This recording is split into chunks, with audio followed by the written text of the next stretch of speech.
Ертеде бір шал мен кемпір өмір сүріпті. Бір күні шал кемпіріне: «Ей, кемпір, маған бауырсақ пісіріп берші», депті.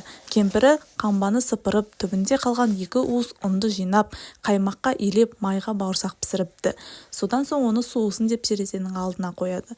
Бауырсақ терезе алдында жата-жата жалығып, домалап жерге түседі. Содан кейін есіктен аттап, сыртқа шығып, жолмен домалай жөнеледі. Бауырсақ жолда домалап келе жатса, алдынан қоян шығады. Бауырсақ, мен сені жеймін. Менің жемесімесен ойын апи.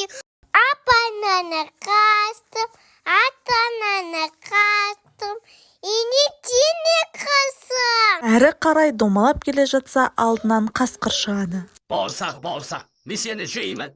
Менің жемесімесен ойын апи. Апананы қастым, атананы қастым, қоянғаны қастым, енетені қасым. Содан кейін оның алдынан аю шығады. Бауырсақ, мен сені жеймін. Менің жемесімесен ойын апи. Апананы қастым, атананы қастым, қоянаны қастым, қасқыраны қастым, енетені қасым.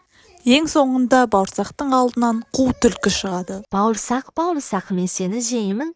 Менің жемесімесен ойын апи. Атананы қастым, апананы қастым, қоянаны қастым, қасқыраны қастым, аюғаны қастым. Қандай тамаша өлең, бірақ мен қартайдым, құлағым жақсы естімейді. Менің тұмсығыма секіріп мініп, өлеңіңді тағы бірлеп айтшы. Бауырсақ ештеңеден сезіктенбей түлкінің тұмсығына ап беріп секіріп шығады да өлеңін бастай бергенде түлкі оны қап етіп жеп қояды.